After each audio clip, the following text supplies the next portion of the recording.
தெய்வத்தால் ஆகாதெனினும் முயற்சிதன் மெய்வர்த்த கூலி தரும்.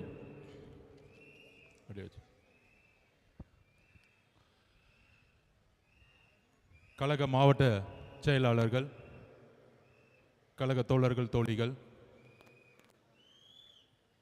அண்ணன் பொதுச் செயலாளர் அவர்கள், ட்ரெஷரர் சார், நண்பர் அருண்ராஜ் அவர்கள், ஜேசிடி பிரபாகரன் சார் அவர்கள், எஸ் பாபு அண்ணன், கழக மாநில நிர்வாகிகள் மற்றும் மாவட்ட நிர்வாகிகள் அனைவருக்கும் என்னுடைய வணக்கத்தை தெரிவித்து 2026ஆம் ஆண்டின் தலைவர் நம்மளுடைய முதல்வர் அண்ணன் விஜய் அவர்களுக்கும் வணக்கத்தை தெரிவித்து, நம்மெல்லாம் எவ்வளோ கடினமான சூழ்நிலையில் நம்ம இங்கே நின்றுட்டுருக்கோம். இன்னைக்கான போராட்டம் சாதிவாரி கணக்கெடுப்பு ஆய்வு நடத்தணும், சட்டம் ஒழுங்கு சீர்கேடு, அதோடு எஸ்ஓபியை நம்ம அகற்றுறதுக்கு உயர்நீதிமன்றத்தில் கேஸ் ஃபைல் பண்ணியிருக்கோம். இந்த 3 விஷயங்களை மக்களுக்கு தெளிவுபடுத்தக்கூடிய ஜனநாயக கடமையும் ஜனநாயக வலியுறுத்தலும் இன்னைக்கு இருக்கக்கூடிய தமிழக அரசியல் சூழ்நிலையில் தமிழக வெற்றி கழகத்துக்கு மட்டும்தான் இருக்கு. ஏன் அப்படின்னா,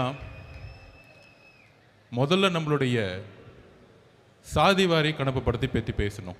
இன்னும் நிறைய பேத்துக்கு அது புரியல. இதை பற்றி பேசிய தலைவர்கள்லாம் இன்றைக்கு அமைதியாக இருக்கிறாங்க.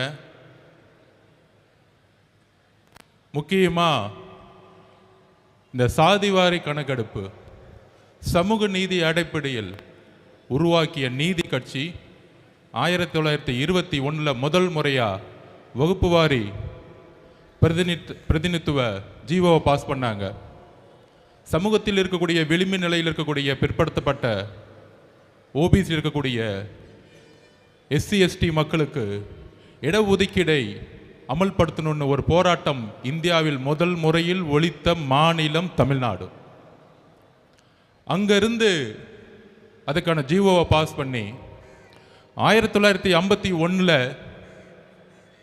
உயர்நீதிமன்றம் தோடைய ஜட்ஜ்மெண்ட்டோடைய வெளிப்பாடில் நமக்கான ரிசர்வேஷன் பாதிக்கப்படும் பொழுது, நமக்கான சமூக நீதி பாதிக்கப்படும் பொழுது, அது தமிழ்நாட்டுக்கு மட்டுமல்ல இந்தியாவுக்குமே கேஸ்ட் ரிசர்வேஷன் பாதிக்கப்படும் என்கின்ற உணர்ந்து அன்றைக்கு தந்தை பெரியார் அவர்களுக்கோ இல்லை ஏன் சிஎன் அண்ணாதுரை அவர்களுக்கோ பேரறிஞர் அண்ணாதுரை அவர்களுக்கோ எந்த அதிகாரமும் கிடையாது 1951.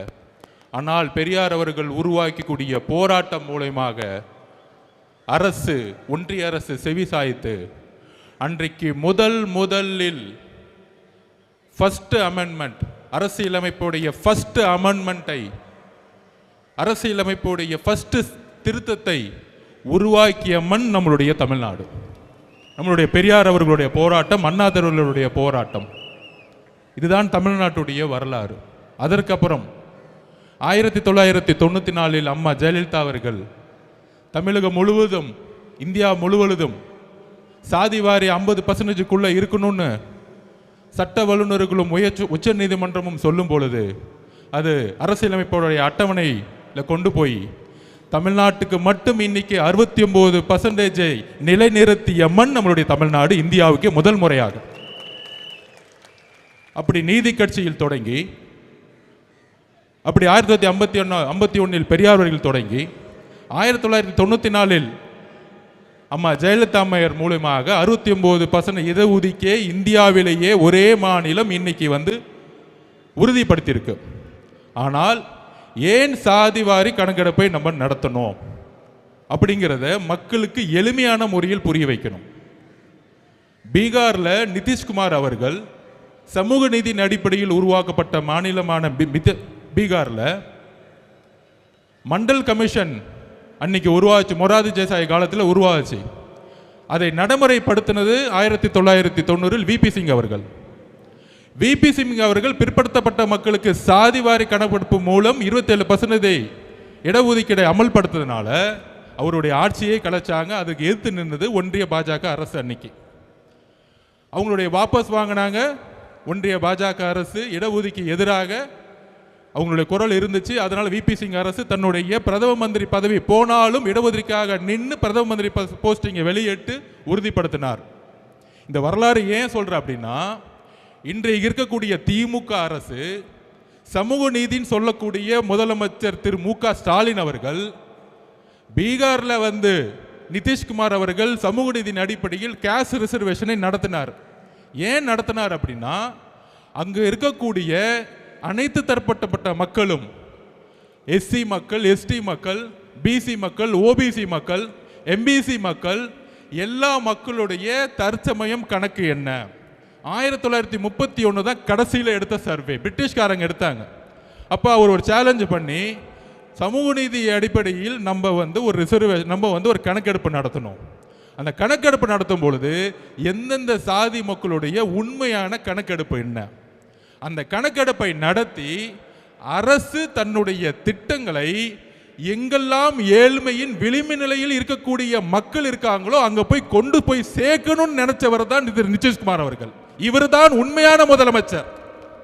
அவரை ஃபாலோ பண்ணி நம்மளுடைய பக்கத்து மாநில கர்நாடகாவில் இருக்கக்கூடிய உண்மையான சமூக நீதி காவலர் இருக்கக்கூடிய திரு சீதாராமையா அவர்கள் வந்து கணக்காய்வு நடத்தினார். அதுக்கப்புறம் தெலுங்கானா ஒரு புதிய முதலமைச்சர் முதல் முறையில் இருக்கிறார் ரேவந்த் ரெட்டி அவர்கள். அவரும் கணக்கெடுப்பை நடத்தி இன்றைக்கு அதுக்கான கமிஷனை போட்டு தன்னுடைய அரசினுடைய திட்டங்கள் சரியாக கரெக்டாக கணக்கெடுப்பு நடத்தி திட்டங்களை அந்த ரிசர்வேஷன் மூலியமாக எங்கெல்லாம் ஏழ்மை இருக்கோ, எங்கெல்லாம் வறுமை இருக்கோ, எங்கெல்லாம் தீண்டாமை இருக்கோ அதற்கு எதிராக அரசினுடைய ஒட்டுமொத்த திட்டங்களையும் கொண்டு போய் சேர்த்திருக்கிறார். காங்கிரஸ் ஆளக்கூடிய மாநிலங்கள், எதிர்கட்சியா இருக்கக்கூடிய நிதிஷ்குமார் ஆளக்கூடிய மாநிலங்கள், இங்கெல்லாம் ஒரு சாதிவாரி கணக்கெடுப்பு நடத்தும் பொழுது சமூக நீதியின் அடிப்படையில் உருவான திமுக, அண்ணாதுரை ஒரே ஒரு விஷயத்துக்காக இந்த திமுக உருவாக்கினார், சமூக நீதி. சமூக நீதியின் அடிப்படையில் உருவாக்கின திமுக அதோடைய வழித்தொண்டில் வந்த கலைஞருடைய மகனாக இருக்கக்கூடிய திரு மு.க. ஸ்டாலின் அவர்களுக்கு சாதிவாரி கணக்கெடுப்புனால என்னன்னே தெரியல. மக்கள் தொகை கணக்கெடுப்பையும் சாதிவாரி கணக்கெடுப்பையும் குழப்பி சட்டசபையில் பேசுறாரு. இது ஒன்றிய பாஜக அரசு தான் நடத்தணும். ஒன்றிய பாஜக அரசு தான் நடத்தணும்னா எப்படி கர்நாடகாவில் சீதாராமையா நடத்தினார், எப்படி நிதிஷ்குமார் நடத்தினார், எப்படி தெலுங்கானால சிஎம் நடத்தினார், மம்தா பானர்ஜி வெஸ்ட் பெங்கால எப்படி நடத்திட்டு இருக்காங்க. இதற்கு முதலமைச்சர் பிரஸ் மீட்டை வச்சு தயவு செஞ்சு பத்திரிகையாளர் கேள்வி கேளுங்க. அவர் வரமாட்டாருன்னா அவர் புள்ள உதயநிதிட்ட கேளுங்க. ஏன் கேட்க சொல்றேன்னா, அவர் புள்ள உதயநிதி கிட்ட நம்மளை பார்த்து மாநாடுல கொள்கையற்ற கட்சி தமிழக வெற்றி கழகம், நான் சேலஞ்ச் விடுறேன் உங்களை பார்த்து, இன்னைக்கு நீங்க உங்களுடைய திரு முதலமைச்சர் ஸ்டாலின் அவர்களே, திரு உதயநிதி அவர்களே, உங்களுடைய தொலைக்காட்சி சேனலுக்கே கூப்பிடுங்க, இல்ல சன் டிவிக்கே கூப்பிடுங்க, நான் வரேன். உங்களுடைய மகன் அடுத்த முதலமைச்சர் சொல்றீங்களே, உங்களுடைய மகன் சமூக நீதினா என்ன, சாதிவாரி கணக்கெடுப்புனா என்ன, இருமொழி கொள்கைனா என்ன, ஒவ்வொரு கொள்கையும் நாங்க வந்து பேசுறோம். நான் தனிப்பட்ட முறையில் வரேன். ஒரு விவாதம் நடத்துறதுக்கு உதயநிதிக்கு தகுதி இருக்கா? தகுதி இருந்தால் நான் இந்த சேலஞ்சுக்கு ரெடி. இது தமிழக வெற்றி கழகம் சார்பாக ஆதவர்ஜுனோ உதயநிதியும் நாம களத்துக்கு நான் பேசி கொடுக்க ரெடி. அப்படி ரெடி இல்லைன்னா தமிழக வெற்றி கழகத்தை பார்த்து கொள்கை தெரியாத ஒரு கட்சின்னு சொல்லாதீங்க. இன்னையோட பயந்துட்டு வீட்டை விட்டு வெளியே வராதீங்க. மாண்புமிகு முதலமைச்சருக்கு ஸ்டாலின் அவருக்கு டைரக்டா சேலஞ்ச் கொடுக்கிறேன். உங்களுடைய மகனை ஸ்ட்ரைட்டா எந்த தொலைக்காட்சிக்கு வேணா அனுப்புங்க. கொள்கை ரீதியான எல்லா கேள்விகளுக்கும் அவர் என்ன வேணா என்ன பார்த்து கேட்கட்டும், நான் என்ன வேணா கேட்கிறேன். தைரியம் இருந்தா பதில் சொல்லட்டும். ஒருவேளை நான் தோத்துட்டு அரசியல் விட்டு போயிடுறேன், அரசியலை விட்டு அன்னைக்கே ரிசைன் பண்ணிட்டு போயிடுறேன். அப்படி தைரியம் இல்லைன்னா மாண்புமிகு உதயநிதி அவர்களே, தயவு செஞ்சு மேடையில் என் கட்சியை பத்தியே பேசாதீங்க, கொள்கை தெரியலன்னு. இதுதான் வந்து எதற்கு சாதிவாரி கணக்கெடுப்பை நம்ம நடத்துறோம் அப்படின்னா, தமிழக அரசில் உருவாக்கக்கூடிய திட்டங்கள் 4 லட்சம் கோடி ரூபாய் பட்ஜெட் போடுறாங்க பாருங்க. இந்த சாதிவாரி கணக்கெடுப்பு நடத்தும் போது தான் இன்னைக்கு எஸ்சி எஸ்டி மக்களுடைய கணக்கெடுப்பு அதிகமாக இருக்கு. இன்னைக்கு கிட்டத்தட்ட 27% மேல அதிகமாக இருக்கிறாங்க. அதே மாதிரி பிசி மக்கள், ஓபிசி மக்கள், எம்பிசி மக்களுடைய கணக்கெடுப்பு என்னன்னு நமக்கு தெரியணும். தெரிந்தால் மட்டும்தான் திட்டங்கள், அரசினுடைய திட்டங்கள் கரெக்டாக கொண்டு போய் சேர்த்து இங்க ஏழ்மையை ஒழிக்க முடியும். ப்ரொஃபஷனல் எஜுகேஷன் எங்கெல்லாம் கம்மியா இருக்கோ அங்க ஒழிக்க கொண்டு போய் சேர்க்க முடியும். இதுக்கு தான் சாதிவாரி கணக்கெடுப்பு நடத்தணும்னு நம்ம எளிமையா மக்கள்கிட்ட நம்ம கேட்கிறோம். நம்பர் 1 இப்ப புரிஞ்சிச்சுன்னு நினைக்கிறேன். முடிஞ்சா புரியலன்னா மாண்புமிகு முதலமைச்சருக்கு நான் தனிப்பட்ட முறையிலேயோ எங்க கட்சியிலேருந்து வந்து நாங்கள் பேசுறது கூட ரெடியா இருக்கிறோம். ஏன் சாதிவாரி கணக்கெடுப்பு நடத்தணும்னு. அது புரியாது இல்ல, மக்களை ஏமாத்துறது. அவருக்கு தெரிஞ்சதெல்லாம் ஒண்ணு தான். நம்ம அண்ணன் சொன்ன மாதிரி SST Stalin sir tax 30% commission அடிக்க மட்டும்தான் ஸ்டாலின் சார் ஐயா அவருக்கு தெரியும். வேற ஒண்ணுமே தெரியாது. பட்ஜெட்ல 30% அடிச்சு 1.5 லட்சம் கோடி ரூபாய் எப்படி அடிக்கிறது மட்டும்தான் அவங்களுடைய குறிக்கோள். அப்ப இன்னைக்கு அடுத்த பிரச்சனை என்ன நம்ம குரல் கொடுக்கிறோம்? சட்டம் ஒழுங்குடைய பிரச்சனை. சட்டம் ஒழுங்கோட பிரச்சனை என்ன? இன்னைக்கு நம்ம வரும்போது நம்ம அண்ணன் கிட்ட இருந்து அறிக்கை ஒன்று வந்திருக்கும். இந்த ஒரு வாரத்தில், அதாவது டெல்லியில் ஒரே ஒரு பெண் நம்மளுடைய சகோதரி நிர்பயா அவர்களை கற்பழிக்கப்படும் பொழுது ஒட்டுமொத்த டெல்லியும் தூக்கி எறிஞ்சிச்சு. அன்னைக்கு ஒரு முதலமைச்சர் இருந்தாங்க, உமன் முதலமைச்சர் தான். அப்போ கெஜ்ரிவால்னு ஒருத்தர் வந்து நாமினேஷன் பண்ணும்போது இதுக்காக பயங்கரமாக குரல் கொடுத்தார். நாமினேஷன் பண்ணும்போது ஆம் ஆத்மி கட்சியை பார்த்து இவங்கெல்லாம் ஜெயிப்பாங்களா, இவங்களுக்கெல்லாம் பூத்து இருக்கா, இவங்கெல்லாம் சின்ன பசங்களாச்சு இப்படின்னு சிரிச்சாங்க. எப்போ 15 வருஷமாக முதலமைச்சராக இருந்தவங்க. அதே மாதிரி ஒரே ஒரு ரேப்பு ஒட்டுமொத்த அரசியும் தூக்கி எறிஞ்சிச்சு. இன்னைக்கு ஒரு ரேப்பா நடக்குது. 2 வயசு குழந்தைய யாராச்சும் பாலியல் பலாத்காரம் பண்ணணும் ஒரு சிந்தனை வருமா? எவ்வளோ பெரிய மனசு வழியில நம்ம இருக்கிறோம், என்ன சமூகத்தை உருவாக்கிட்டு இருக்கோம். அதை செஞ்சது திமுக காரன்னு சொல்லி உக்காந்துட்டு இருக்காங்க. அக்கா கனிமொழி அக்கா இன்னும் வீட்டை விட்டு வெளியே வரல அது பிரச்சனை கேட்கறதுக்கு. அதுக்கப்புறம் உதயநிதி அவர்கள் வரல, முதலமைச்சர் ஸ்டாலின் அவர்கள் அது பத்தியே பேசல. 2 வயசு குழந்தை பிரச்சனை முடியறதுக்குள்ள அடுத்தது மதுராந்தகத்தில், அடுத்த தூத்துக்குடியில் தன்னுடைய வீட்டில் கழிவறை இல்லையா? இதுதான் தமிழ்நாடு முன்னேறிய மாநிலமா? இதுதான் திராவிட 2.0வா? ஒரு கழிவறை இல்லாத ஒரு கிராமத்தை உருவாக்கிய ஒரு முட்டாள் முதலமைச்சர். இதுக்கு மேல சொல்றதுக்கு கோபமான வார்த்தைகள் எனக்கு எல்லாம் கிடையாது. இதுக்கு மேல ஒரு முதலமைச்சர் இதை பத்தி பேச கொடுக்க வாய் வரலன்னா ஒரு பெண் குழந்தையை பெற்று வச்சிருக்காரு. அப்ப ஒரு முதலமைச்சர் இன்னைக்கு 12ஆம் கிளாஸ் குழந்தை காலையில எந்திரிச்சு காலை கடனை கடக்க கூட முடியாத வெளியில ஒரு கழிவறை அற்ற ஒரு மாநிலம் அது. நம்ம என்ன பீகார்ல இருக்கிறோமா, யூபியில் இருக்கிறோமா? கழிவறையே இல்லாத ஒரு மாவட்டமும் கழிவறை இல்லாத கிராமங்கள் எத்தனை இருக்குன்னு முதலமைச்சருக்கு தெரியுதா இல்லையான்னு தெரியல. அப்ப கழிவறைக்கு போகாம, கழிவறையை வீட்டில் போகாம காட்டில் போகும்போது இங்க ஒரு ரேப் ஆகி வெட்டப்பட்டு நீங்க ஹாஸ்பிட்டல் உட்கார்ந்துட்டு இருக்காங்க. இதுவா தமிழ்நாடு? இதுவா பெண் பாதுகாப்பு? இதை பத்தி நீங்க அட்லீஸ்ட் பேசுனீங்களா? வருத்தம் தெரிவிச்சீங்களா? இல்ல அட்லீஸ்ட் உங்களுடைய அமைச்சர் அவங்க வீட்டுக்கு அனுப்பிச்சிங்களா? ஒண்ணுமே கிடையாது. எல்லா செய்தி நிறுவனங்களும் வாங்கப்பட்டுருச்சு. அதை பத்தி பேசவே கூடாது, விவாதம் பண்ணக்கூடாது. ஒரு ரேப்பாச்சு டெல்லியில ஒட்டுமொத்த இந்தியாவும் கூத்துச்சு. ஆனா தமிழ்நாட்டில் இருக்கவங்க இதை பத்தி பேசவே மாட்டாங்களே. என்ன பண்ணிட்டு இருக்காங்க? கூட்டணி மதிமுகவுடன் 3 கூட்டணி சைன் ஆயிடுச்சு. இதான் முதலமைச்சர் அன்னைக்கு ரேப் நடந்து அங்க வந்து வெட்டப்பட்டு இருக்காங்க, இங்க கூட்டணி பேசிட்டு இருக்காங்க. நீங்க அரசியல் தேர்தலை பேசுங்க, நாங்கள் மக்கள் பிரச்சனையை பேசி பேசி பேசி பேசி மக்களோட போயிட்டு இருக்கோம்.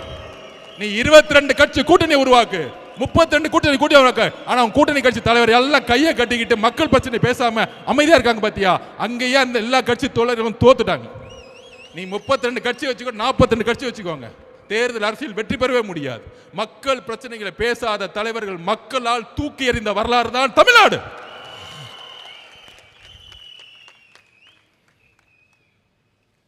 அதுக்கப்புறம்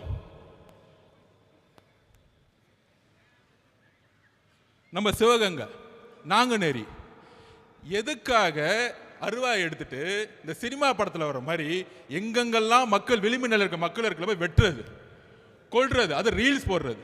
இதோட அடிப்படை பிரச்சனை என்ன? இதோட அடிப்படை பிரச்சனை ஒன்று தான், கஞ்சா, ட்ரக்ஸ். ஏன் 2 வயசு பொண்ணு வந்து கற்பழிக்கப்படுது? ஏன் 14 வயசு கற்பழிக்கப்படுது? ஏன் 12ஆம் கிளாஸ் பொண்ணு ஒரு இயற்கை உபாதைக்கு போகும்போது ஏன் கற்பழிச்சு வெட்டுறாங்க? நாங்க திருப்பி திருப்பி பதிவு பண்றோம் மக்கள்கிட்ட. தமிழ்நாட்டில் ட்ரக்ஸ் சேல்ஸ் அதிகமாக போய்கிட்டே இருக்கு. 60,000 கோடி ரூபாய் டாஸ்மாக் சேல்ஸ் இருக்கலாம். அது மிகப்பெரிய ஒரு இந்த கவர்மெண்டோட மிகப்பெரிய பழி. ஆனால் ட்ரக்ஸோட சேல்ஸ் பார்த்தீங்கன்னா அளவுக்கு அதிகமாக போயிட்டு இருக்கா. அந்த ட்ரக்ஸ் எடுத்தவங்க மெயின் பிரச்சனையே பெண்களை வந்து கற்பழிப்பு பண்றது. அப்ப முதலமைச்சர் கேட்டா முதலமைச்சர் சொல்றாரு, ஒன்றிய பாஜக அரசு இல்லாம கடல் வழியை நம்ம நிப்பாட்ட முடியாது, கடல் வழியா தான் வந்து ட்ரக்ஸ் சேல்ஸ் பண்றாங்க.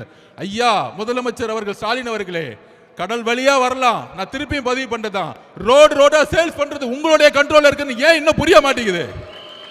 உங்களுடைய தெருக்கள் யார் கண்ட்ரோல்ல இருக்கு? உங்களுடைய மாவட்ட செயலாளர்கள், உங்களுடைய அமைச்சர்கள், உங்களுடைய எம்எல்ஏக்கள், உங்களுடைய கவுன்சிலர்கள். உங்களுடைய கவுன்சிலருக்கு தெரியாம ஒரு வீடு கட்ட முடியுமா? ஒரு ரோடு போட முடியுமா? அப்படி எப்படியா கஞ்சா சேல்ஸ் பண்ண நடக்குது தமிழ்நாட்டில்? அதுதான் எங்களுடைய கேள்வி. உங்களுக்கு தெரியாம கஞ்சா சேல்ஸ் நடக்குன்னு சொன்னா தவறு. திமுகவுடைய அமைச்சர்கள், திமுகவுடைய எம்எல்ஏக்கள், திமுகவுடைய கவுன்சிலர்கள் யாருக்கும் தெரியாம தமிழ்நாட்டில் கஞ்சா சேல்ஸ் நடக்கிறது இல்ல. இதுதான் உண்மை. ஒரு இன்ஸ்பெக்டருக்கு தெரியாம கஞ்சா சேல்ஸ் பண்ண முடியாது. ஒரு எஸ்ஐக்கு தெரியாம கஞ்சா சேல்ஸ் பண்ண முடியாது. ஒரு கான்ஸ்டபிள் தெரியாம ஒரு கஞ்சா சேல்ஸ் பண்ண முடியாது. அப்ப இதுக்கெல்லாம் யார் பொறுப்பு? முதலமைச்சராக இருக்கக்கூடிய ஸ்டாலின் சார், நீங்கள் தான் பொறுப்பு. பெண்களுடைய பாதுகாப்புக்கு நீங்கள் தான் பொறுப்பு. ஒரே வாரத்தில் 5 ரேப் ஆகுது உங்க கண்ணு முன்னாடி. ஆனா திமுக காரன் ஒருத்தன் அதை பத்தி பேசல. அக்கா கனிமொழி அக்கா பேசல, திமுக அமைச்சர்கள் பேசல, திமுக கவுன்சிலர்கள் பேசல. திசை திருப்புறது. ஏன் திசை திருப்பணும்? யாரு பேசுறா? எங்க அண்ணன் இங்க தலைவர் மட்டும்தான் இங்க பேசிட்டு இருக்காரு.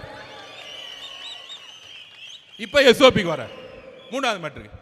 இந்த மாதிரி பிரச்சனை நடக்கும் பொழுது எந்த தலைவரும் பேசுறது இல்ல. கூட்டணின்னு சொல்றாங்களே, மார்க்சிஸ்ட் கட்சியோட தலைவர்கள் பேச மாட்டாங்க.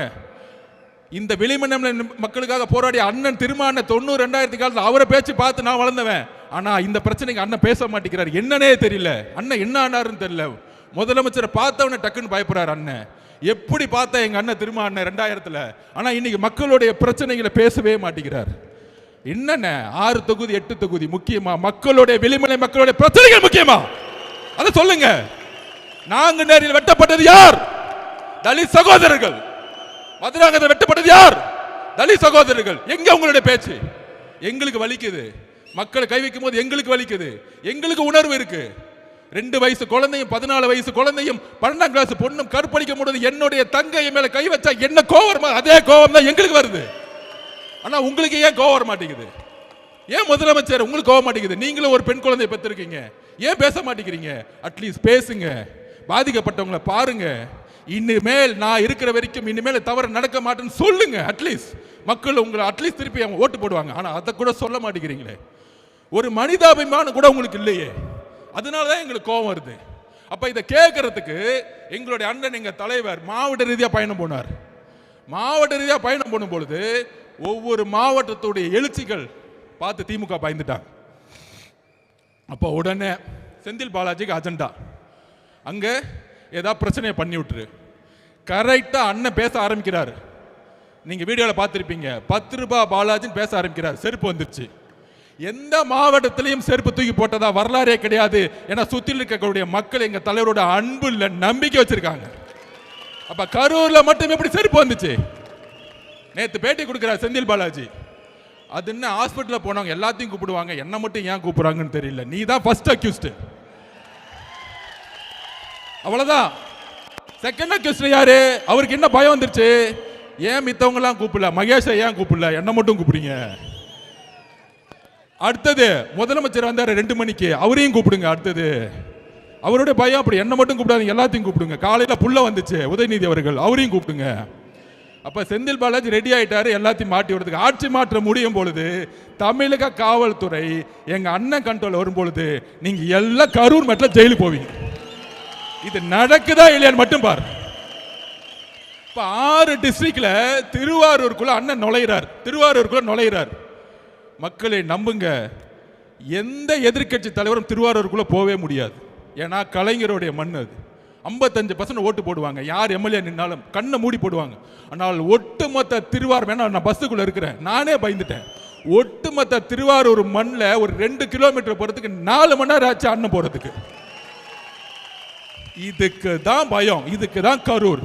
அப்ப கரூர்ல பிரச்சனை நடத்தி என்ன பண்ணாங்க? அவர் ஒரு கொலை குற்றவாளியில மாட்டவரத்துக்கு வேலையை பண்ணிட்டாங்க. அண்ணன் எமோஷனல் ஆளு, ஆல்ரெடி மக்களுடைய இறப்பு. இந்த பிரச்சனைலாம் பண்ண அரசியல் விட்டு போயிடுவாரு, பிரஷர் கொடுத்தா அரசியல் விட்டு போயிடுவார். நாம் அதெல்லாம் கடந்து அவர் வழியெல்லாம் கடந்து அழுது ஒரு 50 நாள் சட்ட போராட்டங்கள்லாம் முடிச்சு, ஒருவேளை திமுக போட்டாங்க ஹைகோர்ட்ல SIT போட்டாங்களே, உடனே ஒரு ஆபீசரை போட்டு அப்பாயின்மெண்ட் பண்ணாங்களே, ஒருவேளை தமிழக அரசு இந்த என்கொயரி பண்ணியிருந்தா நான் முதற்கொண்ட அருண்ராஜ் முதற்கொண்டு திரு அண்ணன் நம்ம ஆனந்த முதற்கொண்டு இன்னைக்கு வரைக்கும் ஜெயில தான் இருந்திருப்போம். எல்லா கொலைப்பள்ளியும் நம்ம மேல போட்டிருப்பாங்க. இதுதான் திமுகவுடைய சூழ்ச்சி. அப்ப இதை பண்ணாங்க. சுப்ரீம் கோர்ட் ஜட்ஜ்மெண்ட் ஆகி நம்ம என்கொயரி பக்கம் போயிட்டு இருக்கோம். திருப்பி அண்ணன் வந்து ஆரம்பிச்சிட்டாரு பிரச்சாரத்துக்கு போகலான்னு கிளம்பலான்னு. அப்போ ஒரு SOP போட்டாங்க. நம்ம கோர்ட்டுக்கு நம்ம தான் போகணும். எல்லா கட்சிகளுக்கும் சரிசமமான ஒரு சட்டத்தை உருவாக்கணும். பர்மிஷன் கேட்டா எங்களுக்கு மட்டும் 30 நாள் ஆகுதுன்னு கேஸ் நம்ம தானே போட்டோம். நம்மளை கூப்பிட்டுருக்கணும்ல, ஆனால் நம்மளை கூப்பிடவே இல்லை. ஏன்னா நம்ம வந்து புது கட்சியா கேஸ் போட்டது நம்ம தான் போய் முறையிடுறோம் கோர்ட்டில். கோர்ட்டு சொல்லுது எல்லா கட்சியும் கூப்பிடுங்கன்னு, ஆனால் நம்மளை கூப்பிடல. இந்த உண்மையை தெரிஞ்சுக்கணும். உடனே SOP போட்டாங்க. அந்த SOP பேர் என்ன தெரியுங்களா? சொல்லுங்க நீங்க. Stalin operating system. ஸ்டாண்டர்ட் கிடையாது, அது ஸ்டாலின் சார் அவரோட பேர்லயே போட்டுக்கிட்டாரு. என்ன போட்டுக்கிட்டாரு? அவரு மட்டும் அவர் பையனை வச்சு எத்தனை இளைஞர் மாநாடு வேணா போட்டுக்கலாம், வாரத்துக்கு ஒரு மாநாடு போகலாம். ஆனால் நம்ம ஒரு மாநாடு போறதா இருந்தா ஒரு 100 கொஸ்டின் வரும். அந்த கொஸ்டின் நிரப்புறதுக்குள்ள 15 நாள் ஆயிடும். நம்ம தலைவர் வெளியே ரோட்ல இங்க வந்தா 50,000 பேர் கூடுவாங்க. கூடும் பொழுது காவல்துறை வந்து ரோடை சரியா ரெகுலைஸ் பண்ணலன்னா திருப்பி மக்களுக்கு ஸ்டாம்பீட் ஆகிறதுக்கான ப்ராப்ளம் இருக்கும். அதனால தான் நம்ம தலைவர் ஒவ்வொரு இடத்துக்கு வரத்துக்கு யோசிச்சுக்கிட்டே இருக்கிறாரு. அவர் வெளியே வரத்துக்காக யோசிக்கல தம்பி, மக்களுடைய பாதுகாப்புக்காக தான் அமைதியாக உட்கார்ந்துட்டு இருக்காரு. ரொம்ப தெளிவா நான் பதிவு பண்றேன். அவர் நடக்க ஆரம்பிச்சிட்டாருன்னா 1 லட்சம் பேர் வருவாங்க. அப்ப மக்கள் பாதுகாப்பு காவல்துறையிட்ட இருக்கு. காவல்துறை எதுவுமே செய்யறது இல்லை. அப்ப திருப்பி ஒரு ஸ்டாம்பீட் ஆகி திருப்பி அவர் மேல கொலைவழி பண்ணணும். இதுக்காக தான் SOP. அப்பதான் முடிவு பண்ணோம். ஒவ்வொரு ஊரும் 15 கிலோமீட்டர் தள்ளி காட்டுல நிர்வாகிகள் மீட்டிங் வெறும் 5000 பேர் வச்சு அண்ணனை வந்து இன்னைக்கு பிரச்சாரம் பண்ணிட்டு இருக்கோம். இப்ப இந்த திமுகவுடைய சூழ்ச்சி உங்களுக்கு தெரியுதா? எதனால நம்ம பிரச்சாரம் பண்ண முடியலன்னு? இன்னைக்கு கூட அண்ணன் தூத்துக்குடி போனோம், மதுராந்தகம் போகணும்னு துடிக்கிறார். இந்த ரேப்பை கேள்விப்பட்டேன். ஆனால் அங்க காவல்துறைக்கு ரீச் பண்ணா யாரும் பதில் கிடையாது. அந்த சின்ன வீட்டுக்குள்ள போகும்போது 20,000 பேர் சுத்தி வந்தா யாரு பதில் சொல்லுவா திருப்பியும்? அப்ப என்னைக்கு நியூட்ரல் ஆகும்னா தேர்தல் கமிஷனுடைய நோட்டிபிகேஷன் வரும் பொழுது. அப்ப எல்லா கட்சிகளும் ரோட பிரச்சாரம் போலாம். அன்னைக்கு பிரச்சாரத்தை ஆரம்பிச்சார்னா தமிழகம் எம்ஜிஆருக்கு அப்புறம் உருவாக்காத பிரச்சாரத்தை தமிழக விஜய் அவர்கள் உருவாக்குவார். இது நடக்குதா இல்லைன்னு மட்டும் பாருங்க. அன்னையோ நோட்டிபிகேஷனோட முதலமைச்சரோட சைன் அத்தாரிட்டி முடிஞ்சிச்சு, அதோட ஓவர். அப்ப தெருவா ஒவ்வொரு ரோடா போகும்பொழுது மக்களுடைய எழுச்சி அப்ப பாப்பீங்க, மக்களுடைய கோவத்தை நீங்க பாப்பீங்க. அப்ப இன்னைக்கு முதலமைச்சர் என்ன பண்ணிட்டு இருக்காரு? நீங்க ஒன்னே ஒன்று புரிஞ்சுக்கணும். அண்ணன் ஓப்பனா சொன்னார், என்னுடைய தனிப்பட்ட பிரச்சனை விமர்சனம் நான் பாத்துக்கிறேன். அதுக்கு மேல என்ன பிரச்சனைன்னு சொல்றாரு? 2 வயசு குழந்தை ரேப் பண்றாங்க, 14 வயசு 16 வயசு குழந்தை காலை கடந்து கடக்க முடியல. இதை நோக்கி நம்மளுடைய பிரச்சாரத்தையும் பிரச்சனையும் சொல்லுவோம். அப்ப இன்னைக்கு தமிழ்நாட்டில் எத்தனையோ தலைவர் இருக்காங்க, ஏன் அவர் மீது விமர்சனம்? நான் ஓப்பனா உங்ககிட்ட பதிவு பண்றேன், மக்கள்கிட்ட பதிவு பண்றேன், முக்கியமா சோசியல் மீடியா வாரியர்ஸ் கிட்ட பதிவு பண்றேன்.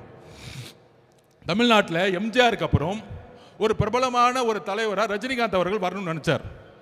அரசியலுக்கு வந்து சிஸ்டத்தை மாற்றணும் எல்லாம் பண்ணணும்னு நினைச்சார். ஆனால் இதே திமுக குடும்பம் பல மிரட்டல்களை கொடுத்து அவரை அரசியல் கட்சி வர விடாம பார்த்துக்கிட்டாங்க. இன்னைக்கு என்ன ஆனார்? அவரு கடைசியில் ரெட் ஜெயின் பிக்சர்லயே நடிக்க போயிட்டார். அவர் மேல விமர்சனம் கிடையாது. அந்த வலிமை, மன வலிமை நம்ம தலைவர்கிட்ட இருக்கு. நான் பதிவு பண்றேன். நீ என்ன வேணா பண்ணுங்க, என் மக்களை கொன்ன, வீட்டை விட்டு வெளியே வந்துட்டேன், என்ன தனிப்பட்ட முறையில் விமர்சனம் பண்ற, அதுக்கெல்லாம் நான் பதில் கொடுக்கல. நீ பதில் கொடுத்துட்டு என்ன திட்டிட்டே இருக்கும் பொழுது மகளிர் தினத்தன்னைக்கு 12 ப்ராமிஸ் கொடுத்து என்னுடைய பெண்களுக்கு என்ன பண்ணணும்னு சொன்னவர் எங்க தலைவர்.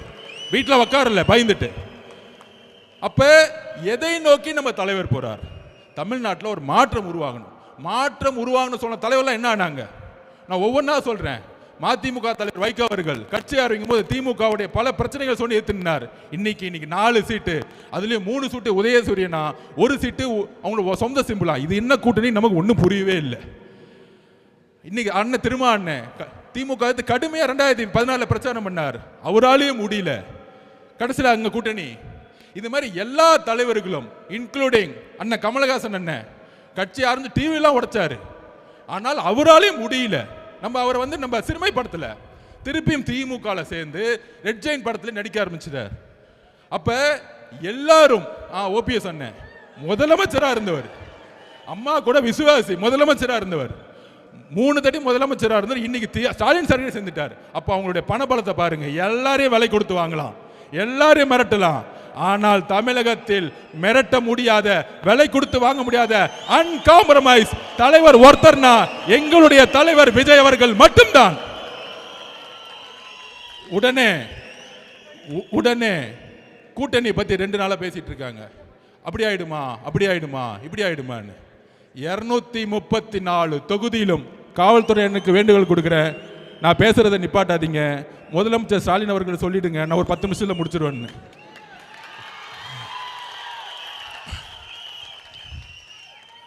கவலைப்படாதீங்க, பார்த்துக்குவோம். இன்னும் 60 நாள் காவல்துறை நம்ம பக்கம் வந்துடும்.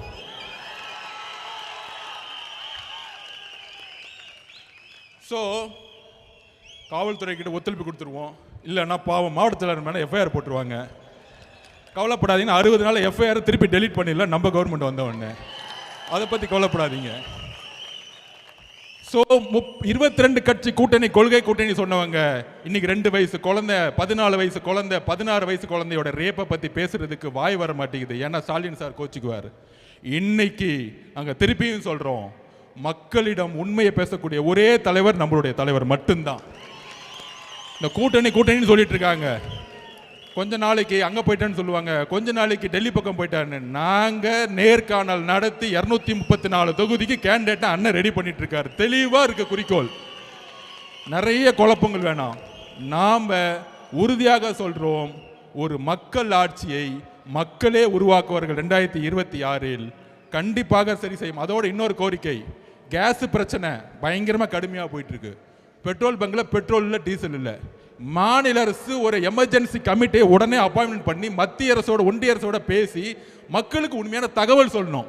இன்னும் 15 நாளில் கேஸ் கிடைக்காது, இன்னும் 10 நாளில் பெட்ரோல் கிடைக்காது, டீசல் கிடைக்காதுன்னு சொல்லணும். சொன்னாதான் அடுத்த கட்டத்தில் குடும்பத்தில் இருக்கவங்க அடுத்த என்னன்னு செய்யணும்.